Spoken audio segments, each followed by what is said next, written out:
शिव सनकादिक आदिक इंचित, शेष न पावत पार मेरे वाला जी, शेष न पावत पारे, शेष न पावत पारे।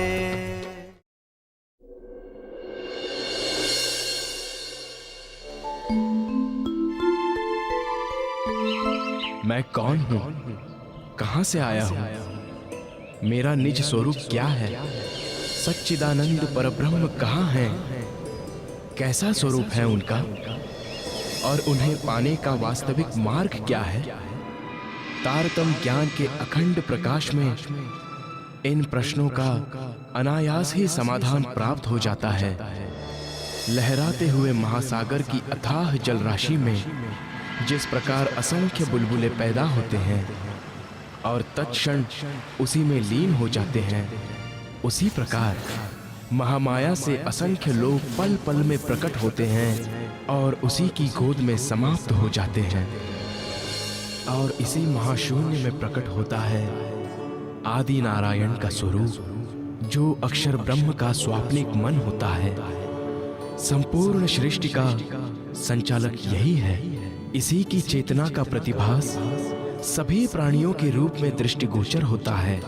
संसार के अधिकांश मनुष्यों का प्रायः यही आराध्य देव है और इससे परे ये योग माया का अखंड मंडल है, जहाँ अक्षर ब्रह्म अपनी अखंड एवं चैतन्य प्रकृति के साथ क्रीड़ा करता है। ये अद्वैत भूमिका है। यहाँ के कण कण में चैतन्यता, अखंडता एवं ब्रह्म रूपता के दर्शन होते हैं। ये वेदों में चतुष्पाद विभूति के रूप में वर्णित हैं। भगवान शिव, महाविष्णु, संकादिक, शुकदेव आदि की ध्यान क्रीड़ा का यही स्थान है। किंतु इस योग माया मंडल से परे वो स्वलीला, अद्वैत, अनादि, अनंत परम धाम है। ये हमारा आदेश है।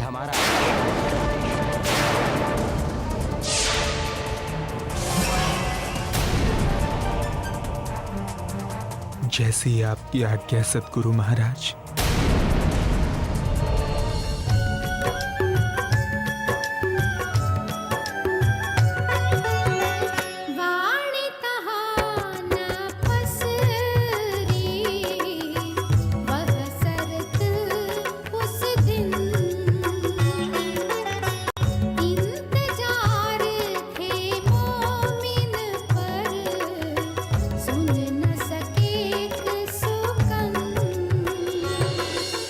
ये कटु सत्य है कि परब्रह्म का निवास ब्रह्म मुनियों का हृदय है, न कि रुई की गादी। व्यक्तिवाद की आंधी में सम्यक ज्ञान का प्रचार होना संभव नहीं है। बिहारी जी की संकुचित विचारधारा के कारण उस समय सुंदर साथ ब्रह्मवाणी का एक शब्द भी नहीं सुन पाए।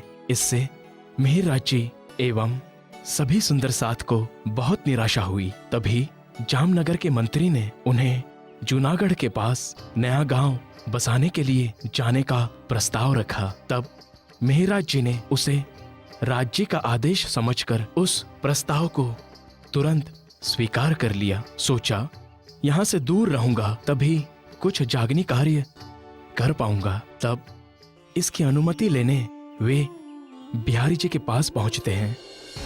मैं आज आपसे एक आज्ञा चाहता हूं गुरु महाराज। कैसी आज्ञा? जी, यहाँ के मंत्री द्वारा मेरे पास प्रस्ताव आया है कि जूनागढ़ के पास एक नया गांव बसाना है। वहां जाने के लिए मैं आपकी अनुमति चाहता हूं।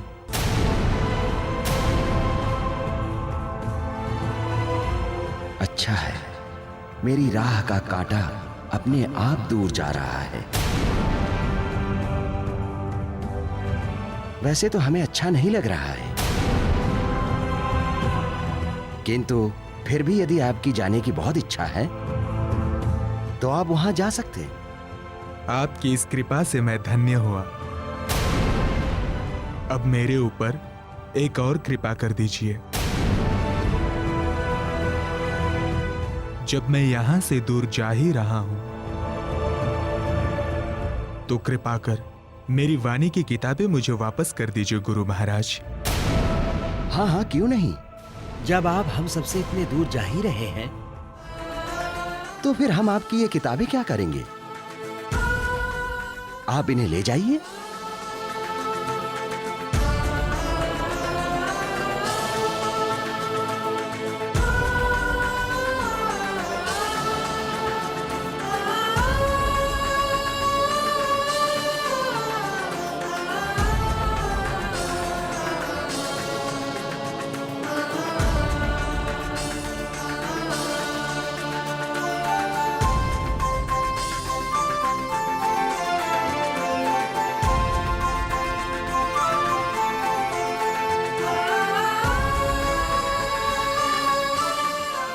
आपका बहुत बहुत धन्यवाद। प्रणाम।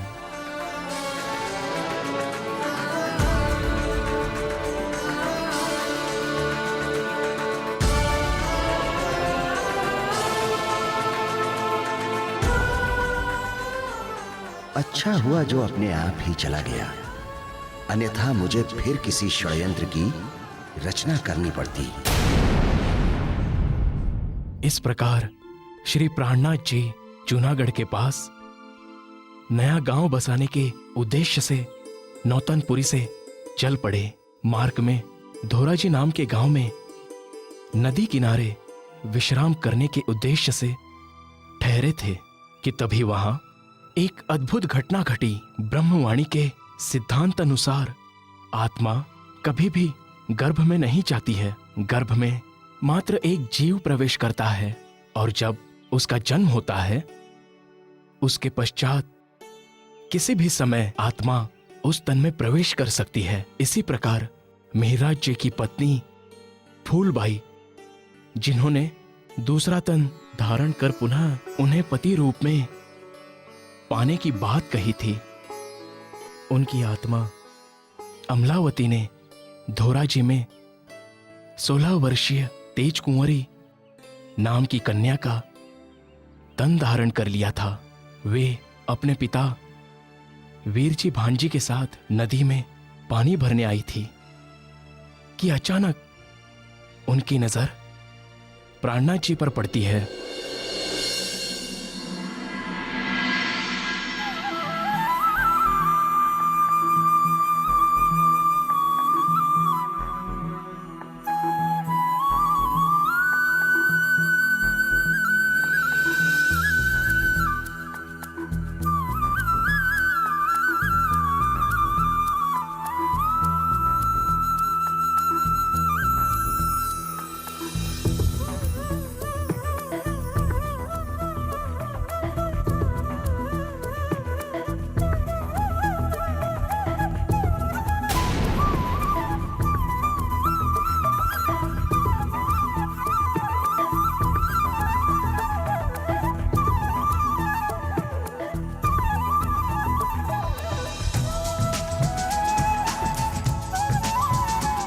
मेरी बेटी ने ऐसा क्यों किया? ऐसा तो एक पत्नी ही अपने पति को देखकर करती है। बेटी, तुमने उस पुरुष को देखकर घूंघट क्यों कर लिया? जानती उसका अर्थ क्या होता है? हाँ, जानती हूँ पिताजी। ऐसा एक स्त्री अपने पति को देखकर ही करती है। ये तुम क्या कह रही हो तेज कुंवरी?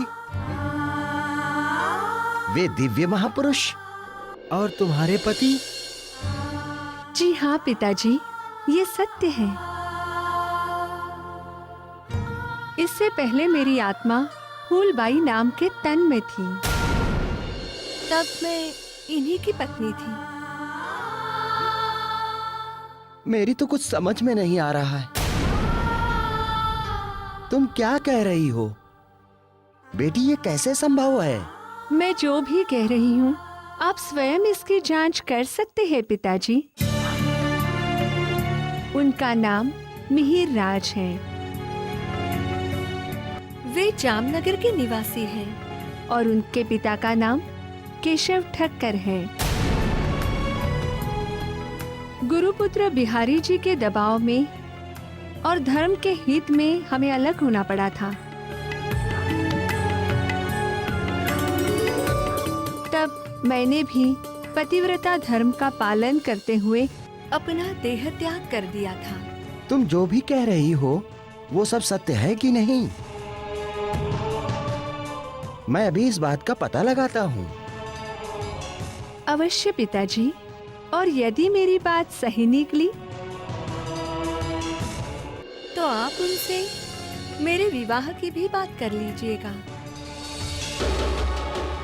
ठीक है, यदि तुम्हारी बात सत्य हुई और उस पुरुष ने तुम्हें स्वीकार किया तो मैं तुम्हारा विवाह उनसे करवा दूंगा। अन्यथा तुम जिद नहीं करोगी? मेरी आज्ञा मानकर मैं जहां भी तुम्हारा विवाह करूंगा तुम सहर्ष मेरे निर्णय को स्वीकार करोगी। जी पिताजी, मैं वचन देती हूँ, मैं आपकी आज्ञा मानूंगी। ठीक है, मैं अभी जाकर उनसे पूछता हूँ। तुम यहीं रुको।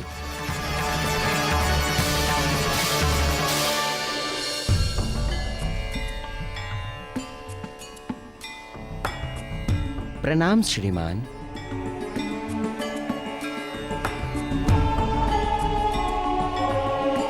प्रणाम। मेरा नाम वीरभान है। मैं इसी गांव में रहता हूं। क्या मैं ये जान सकता हूं कि आप कौन हैं और कहां से आए हैं? जी, मेरा नाम मिहिर राज है और मैं जामनगर का निवासी हूँ। क्या आपकी पत्नी का नाम फूलबाई था, जिससे आपको गुरुपुत्र बिहारी जी के दबाव में अलग होना पड़ा था?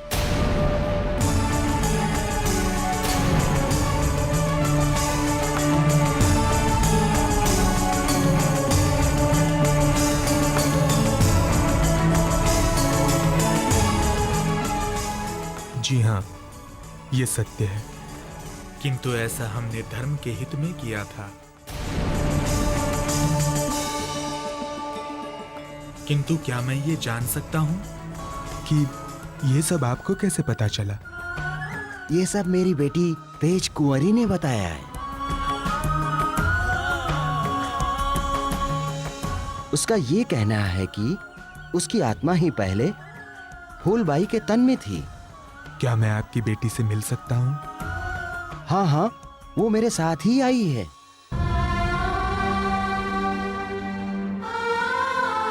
तेज कुंवरी,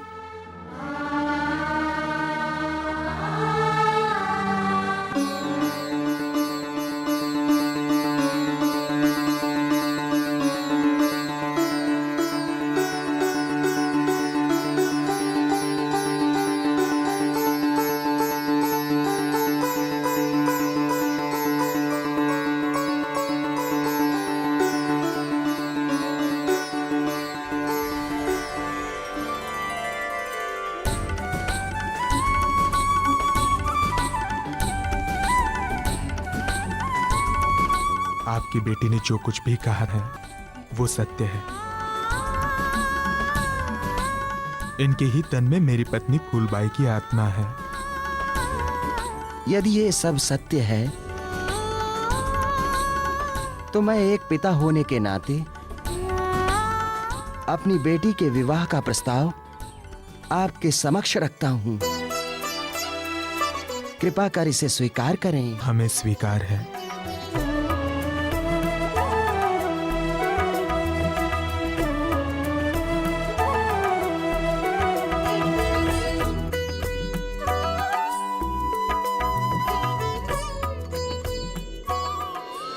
इस प्रकार प्राणनाथ जी ने फूलबाई की आत्मा अमलावती जानकर तेज कुंवरी जी को अपनी पत्नी के रूप में स्वीकार कर लिया। इसके पश्चात वे जूनागढ़ पहुंच गए।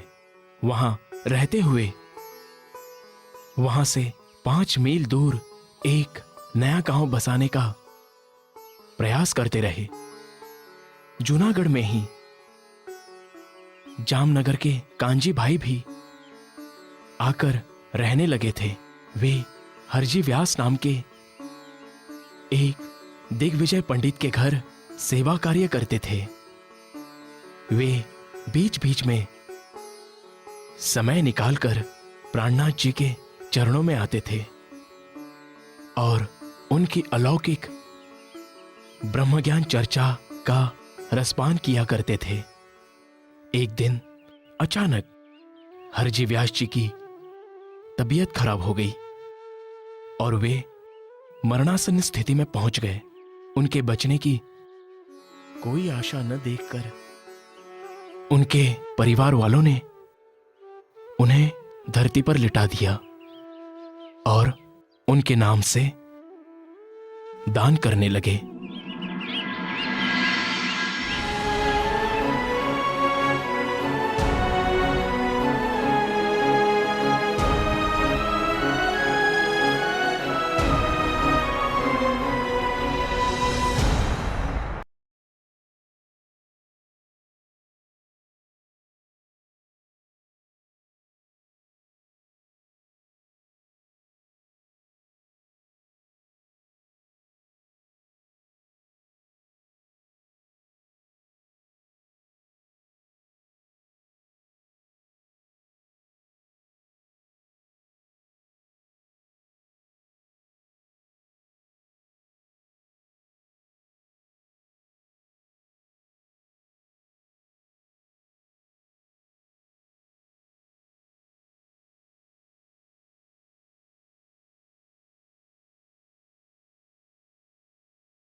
ये तुम क्या कर रहे हो? ये दान आदि से काम करने ही तो जन्म मरण के कारण रूप है। ये सब करके मुझे दुखी ना करो। मुझे इस 14 लोकों के संसार में भटकना नहीं है। इस शर जगत से परे अखंड मोक्ष प्राप्त करने के लिए तो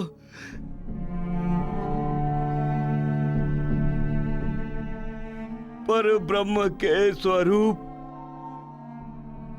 धाम एवं लीला का ज्ञान होना आवश्यक होता है। उसी बात का दुख लेकर इस दुनिया से मैं जा रहा हूं कि ज्ञान के क्षेत्र में जिस कथन को मैंने सत्य कह दिया उसे कोई असत्य नहीं कह सका, और जिसे मैंने असत्य कह दिया उसको सत्य कहने का किसी का साहस नहीं हुआ, किंतु वो सद्गुरु स्वरूप ब्रह्म ज्ञानी मुझे नहीं मिल सके जो मेरी बात को असत्य साबित कर मुझे ब्रह्म ज्ञान दे सके।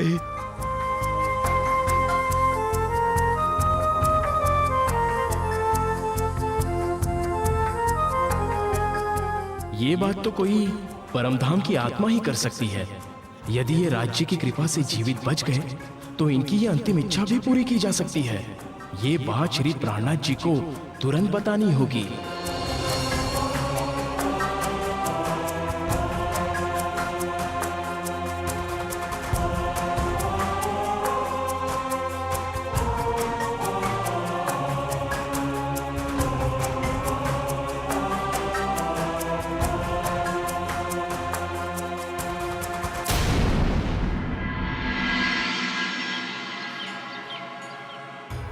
तो आप ये चाहते हैं कि हरजी व्यास जी की अंतिम इच्छा मैं पूरी करूं? जी प्राणनाथ जी। अक्षरातीत श्रीराज जी की कृपा से अगर वो जीवित बच जाएं, तो उन्हें मैं ब्रह्म ज्ञान सुनाकर उनकी अंतिम इच्छा पूर्ण कर सकता हूं। हे प्राणनाथ जी, तो अब मुझे आदेश दीजिए कि मैं क्या करूं।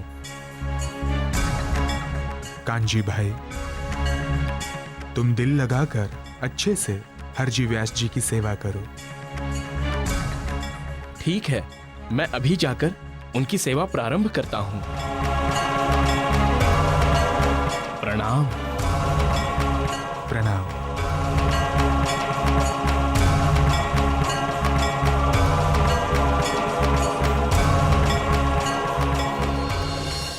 इस प्रकार प्राणनाथ जी के निर्देशानुसार कांजी भाई हरजी व्यास जी की सेवा सच्चे मन से करने लगे।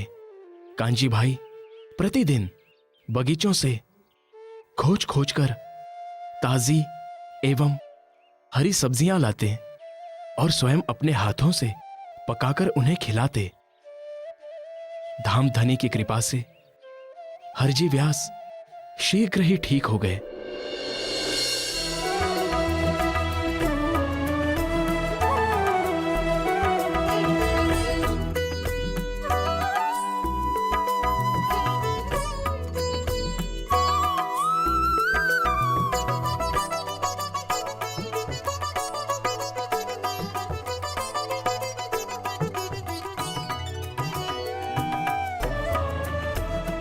शाबाश कांजी, शाबाश। तुम्हारी ये सब्जी की सेवा से मैं बहुत प्रसन्न हूँ। यदि कोई मुझे 1000 रुपया भेंट में देता तो भी मैं इतना प्रसन्न नहीं होता। तुम्हारी जो भी इच्छा हो मुझसे मांग लो, मैं तुम्हें अवश्य दूंगा। जी पहले आप पूर्ण रूप से स्वस्थ हो जाइए, उसके बाद जो मेरी इच्छा है वो मैं आपसे कह दूंगा। कितना निर्मल हृदय वाला सेवक परमात्मा की कृपा से मुझे प्राप्त हुआ है, जो मेरे बेटे से भी बढ़कर मेरी सेवा कर रहा है।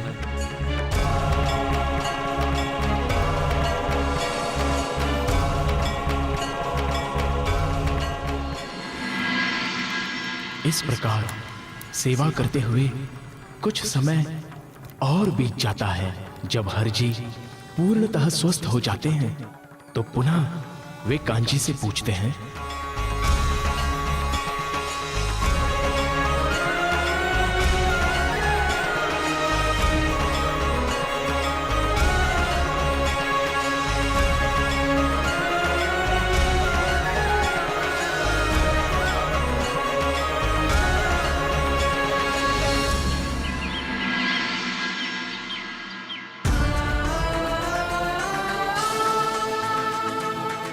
कांजी, मैं तुम्हारी सेवा से बहुत प्रसन्न हूँ। अब तो बता दो कि मैं तुम्हारे लिए क्या करूं, तुम्हें क्या दूं, जिससे मैं तुम्हारी सेवा के ऋण से मुक्त हो सकूं। हे व्यास जी, मैं आपसे एक वस्तु मांगता हूं। मेरे एक परिचित महात्मा इस नगर में आए हुए हैं। आपसे प्रार्थना है कि कृपया आप उन्हें ज्ञान चर्चा सुनाने का कष्ट करें। वाह कांजी वाह, तुमने मांगा भी तो क्या मांगा।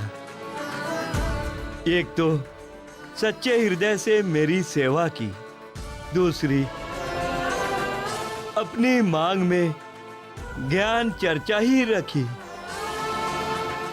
ज्ञान चर्चा सुनाने में तो मुझे आनंद की प्राप्ति होती है।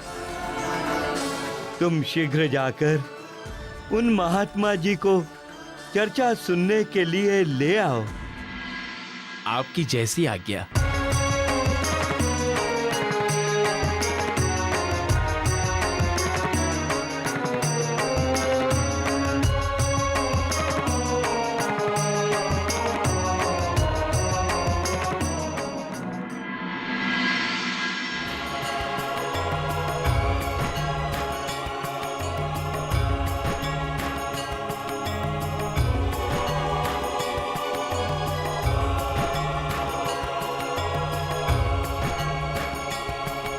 प्रणाम व्यास जी।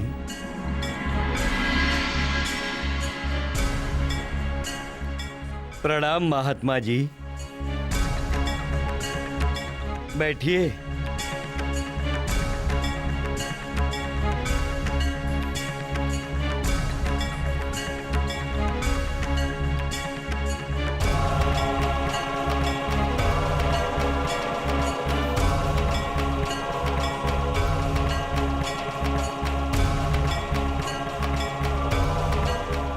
बताइए, आप कौन हैं और यहाँ क्यों आए हैं? मैं तो परदेसी हूँ। यहाँ आपके ज्ञान की महिमा सुनकर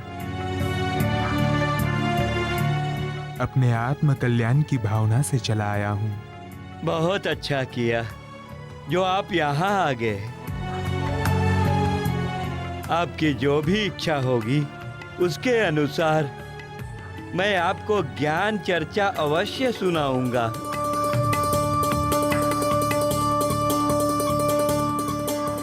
कान जी, बगीचे में जो कुटिया है वहां महात्मा जी के ठहरने की व्यवस्था कर दो। जो आज्ञा महाराज।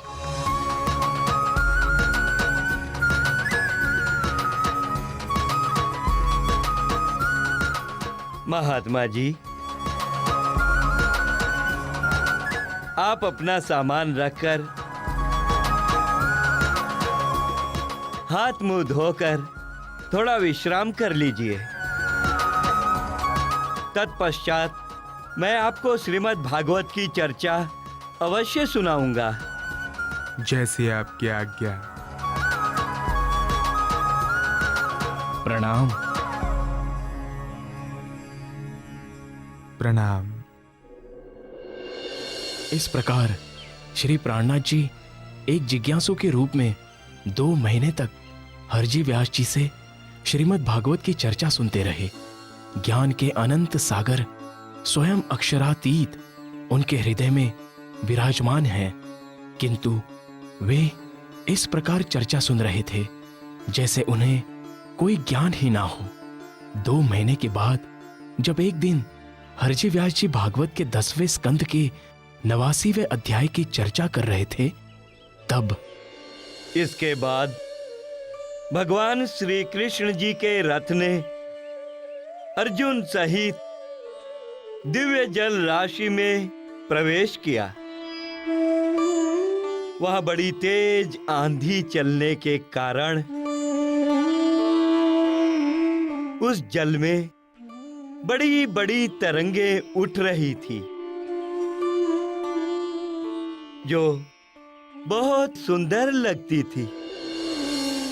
वहां एक बड़ा सुंदर हीरे का महल था। उसमें मणियों के सहस्र सहस्र खंभे चमक चमक कर उसकी शोभा बढ़ा रहे थे और उसके चारों ओर बड़ी ही उज्जवल ज्योति फैल रही थी। हे व्यास जी, ये महल किस देव का स्थान है? ये अक्षर ब्रह्म का स्थान है। ऐसा शास्त्रों में लिखा है।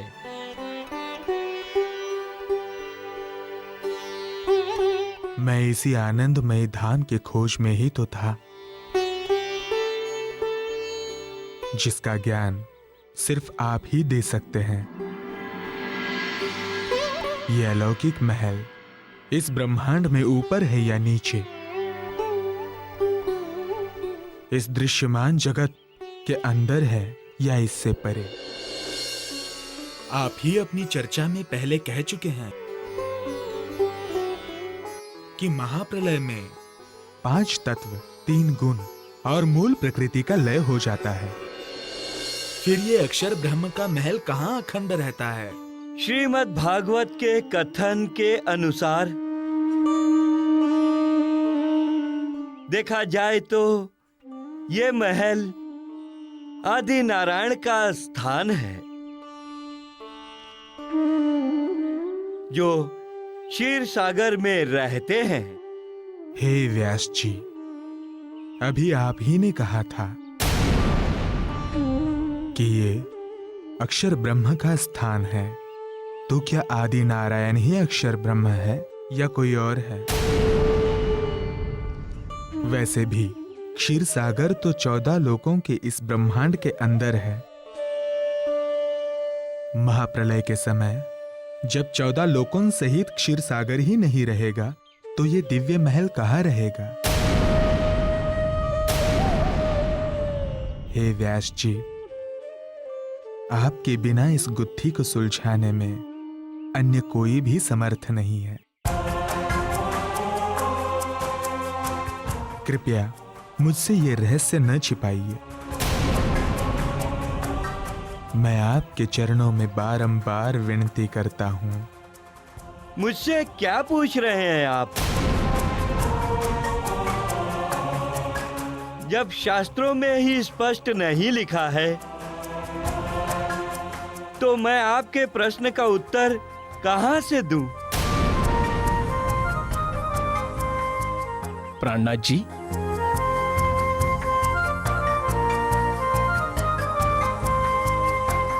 जरा आप इनसे अक्षरातीत परब्रह्म के विषय में भी तो कुछ पूछिए।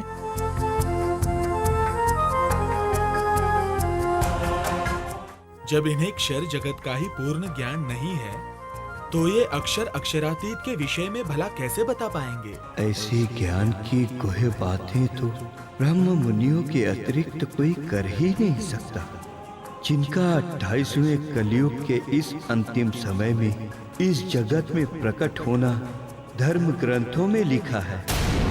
हे व्यास जी, ध्यान से सुनिए। आपके पास मेरे आने का उद्देश्य भागवत कथा सुनना नहीं है।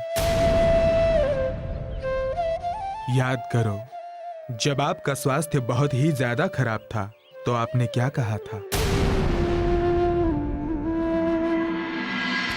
ज्ञान के क्षेत्र में जिस कथन को मैंने सत्य कह दिया, उसे कोई असत्य नहीं कह सका, और जिसे मैंने असत्य कह दिया, उसको सत्य कहने का किसी का साहस नहीं हुआ, किंतु वो सद्गुरु स्वरूप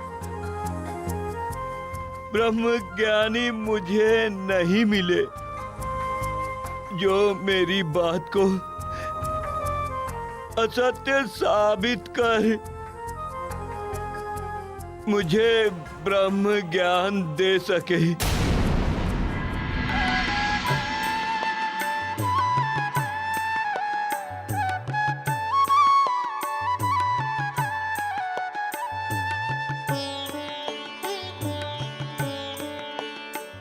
आपकी उसी इच्छा को पूर्ण करने के लिए परमात्मा ने मुझे आपके पास भेजा है।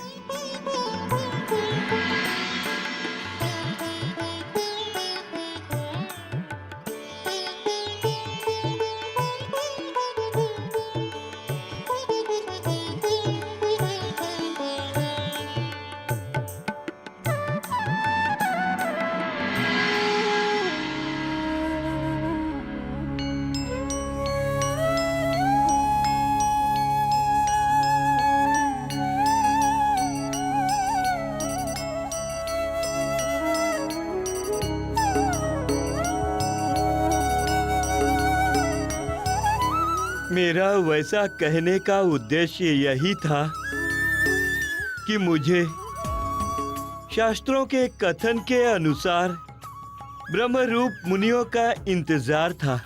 मात्र वे ही निराकार से आगे का ज्ञान देने में समर्थ हैं। आपका दर्शन कर आज मेरी वो इच्छा पूर्ण हो गई। जिस प्रकार गुलर के वृक्ष में बहुत से फल लगे होते हैं, एक फल के अंदर बहुत से कीड़े होते हैं जो दूसरे फलों एवं उनके अंदर रहने वाले कीड़ों के विषय में नहीं जानते हैं। मेरी स्थिति भी वैसी ही है।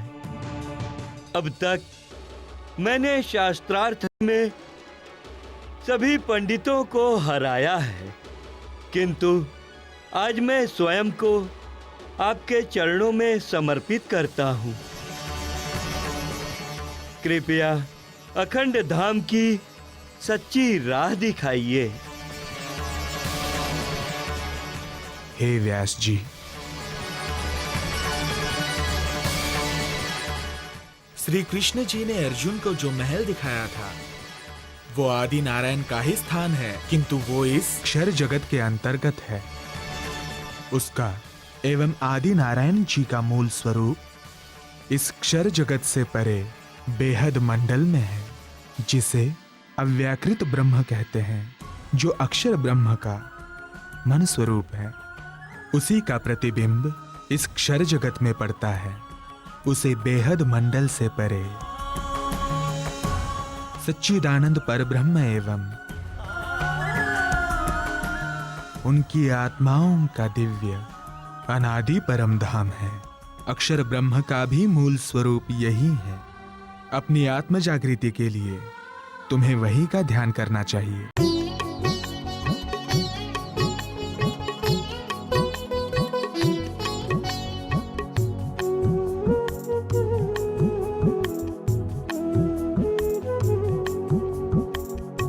हद पार बेहद है, बेहद पार अक्षर।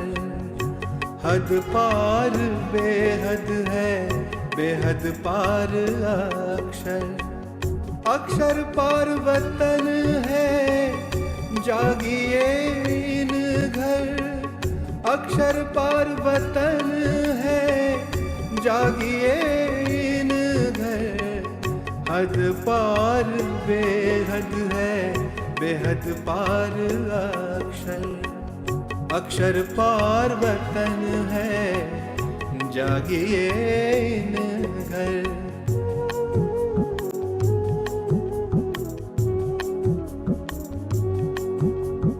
ना हो नया ना पुराना, निज धाम इन प्रकार।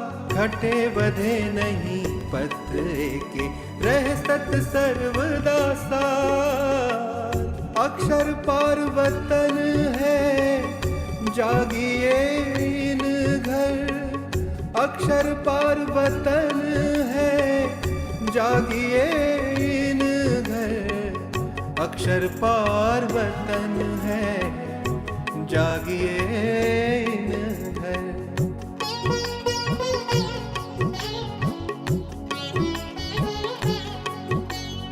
एक पात गिरे न बन को, ना गिरे पंखी का पर। एक जरा जाया न हो वही अर्श जिमियों कर। अक्षर पार वतन है, जागिए इन घर। अक्षर पार वतन है, जागिए इन घर। अक्षर पार वतन है, जागिए इन घर।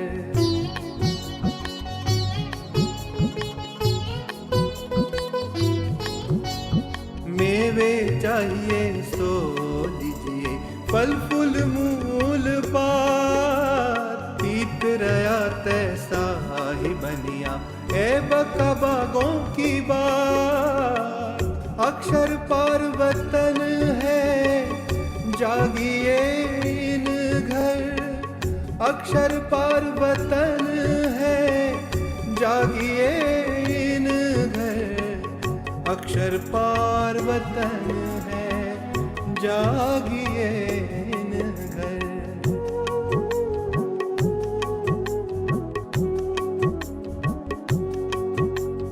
पशु पंखी अति सुंदर, बोलत अमृत रसा।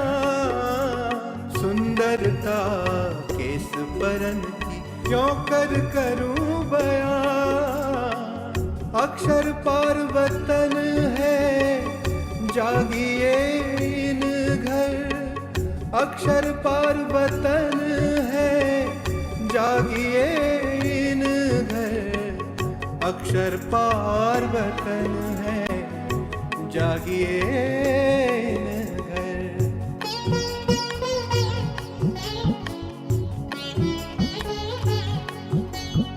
एक जरा जो इन जिमी का, सो सब इश्क की सूरत। आसमान जिमी जड़ चेतन, पहचान इश्क दो इत। अक्षर पार वतन है, जागिए इन घर। अक्षर पार वतन है, जागिए इन घर। जागिए इन घर, जागिए इन घर। जागिए इन घर, जागिए इन घर।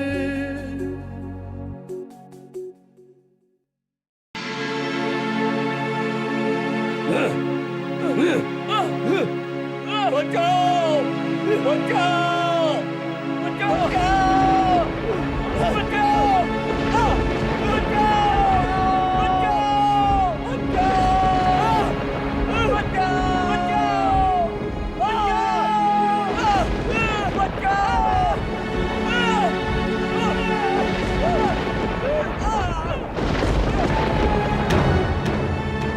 हमें शीघ्र ही नौतनपुरी जाना होगा।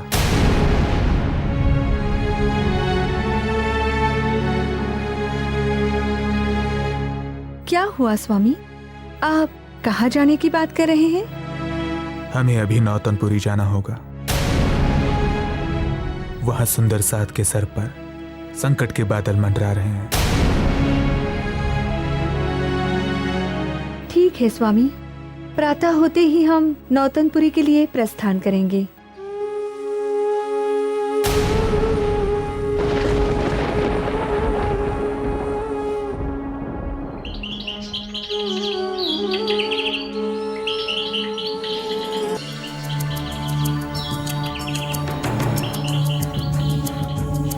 प्रणाम।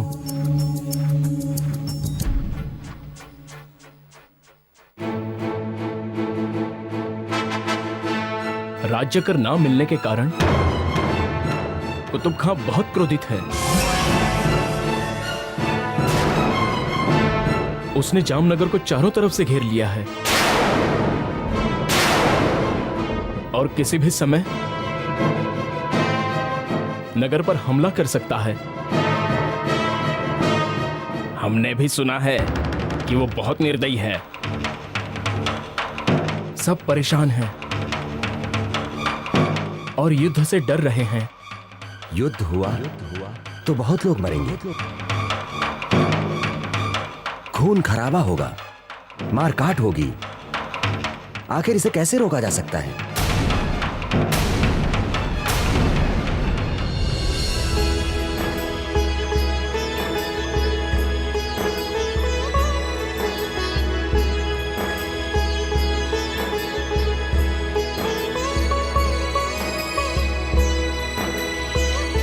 प्रणाम सद्गुरु महाराज।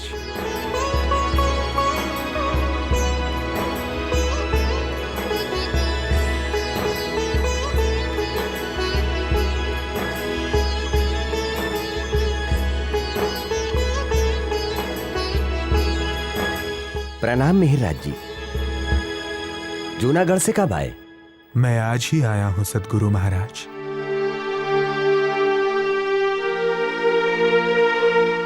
आते ही पता चला कि कुतुब खां ने नगर को चारों तरफ से घेर रखा है। और हमले की आशंका से सारी प्रजा भयभीत है। सत्य सुना है आपने।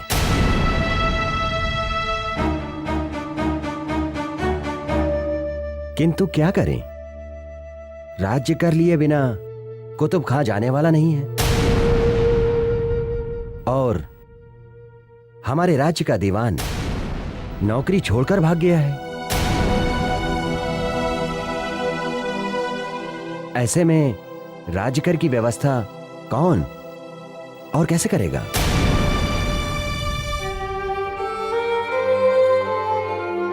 आप सब बिल्कुल चिंता ना करें।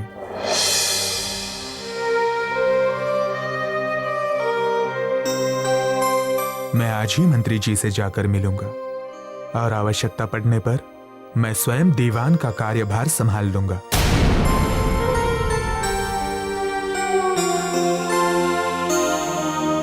क्योंकि सुंदर साथ और प्रजा की सुरक्षा अत्यंत आवश्यक है।